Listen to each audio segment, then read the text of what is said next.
गांव के एक पुरसुकून हिस्से में एक बुजुर्ग आलम मौलाना यूसुफ रहते थे, जिनके दरवाजे पर रोजाना लोग रूहानी रहनुमाई के लिए आते। मगर एक दिन उनके पास एक नौजवान हारिस पहुंचा, जिसके चेहरे पर थकन और आंखों में मुख्तलिफ खौफ बसा हुआ था, जैसे वो बहुत अरसे से अपनी ज़ात के अंदर लड़ाई लड़ रहा हो। हारिस धीमी मगर बेचैन आवाज़ में बोला कि वो कई साल नमाज का पाबंद रहा, लेकिन ज़िंदगी की मुसलसल परेशानियों, कारोबारी नुकसान, कर्ज़ों और घरेलू मसाइल की वजह से इसकी नमाज़ें बेतरतीब हो गईं। फिर वो बिल्कुल गफलत में डूब गया और अब उसे महसूस होता है जैसे उसके दिल पर एक बहुत बड़ा बोझ रख दिया गया हो जो उसके वजूद को खा रहा हो। मौलाना यूसुफ ने उसकी बात तहम्मुल और शफ़क़त से सुनी और मुस्कुरा कर कहा कि इंसान का कमज़ोर पड़ जाना बुरा नहीं, बुरा ये है कि वो कमज़ोरी के बाद अल्लाह की तरफ पलटने का दरवाज़ा भी छोड़ दे, जबकि अल्लाह की रहमत तो कभी बंद नहीं होती।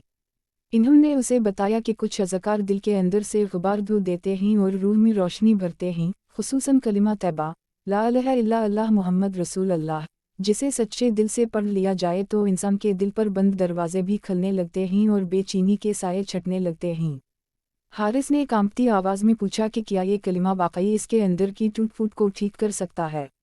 मौलाना ने जवाब दिया कि ये कोई जादुई लफ्ज़ नहीं, बल्कि अल्लाह का जिक्र है, और अल्लाह का जिक्र बंदे को हमेशा इसके रब के करीब कर देता है, चाहे उसने कितनी ही कोताहियां क्यों ना की हों। इन्होंने उसे समझाया कि वो अपनी क़ज़ा नमाज़ें जितना मुमकिन हो आहिस्ता आहिस्ता अदा करे और बाकी के लिए सच्चे दिल से तौबा करे, क्योंकि अल्लाह दिलों के हाल को जानता है और नीयतों से फ़ैसला करता है। उसी दिन से हारिस ने फैसला किया कि वो हर नमाज के बाद, सोने से पहले, चलते फिरते और जब भी दिल भारी महसूस हो, कलिमा तैबा दिल की गहराई से पढ़ लेगा। चंद ही दिनों में उसे महसूस हुआ कि दिल की सख्ती घुल रही है, सीने की घटन कम हो रही है और इसका चेहरा पहले से ज़्यादा हल्का और रोशन मालूम होने लगा है। घर वालों ने भी इस तब्दीली को महसूस किया। उसकी मां कहती कि वो पहली बार इसके अंदर हकीकी सुकून देख रही है, जबकि इसके बहन भाई हैरान थे कि हारिस जो पहले गुस्से और बेचैनी का शिकार रहता था, अब हर बात मोहब्बत से समझाता है। हारिस ने जान लिया था कि अल्लाह की तरफ पलटने से बड़ा सुकून कोई नहीं, और कलिमा तैबा का जिक्र ही इसका सबसे ताकतवर सहारा बन गया है।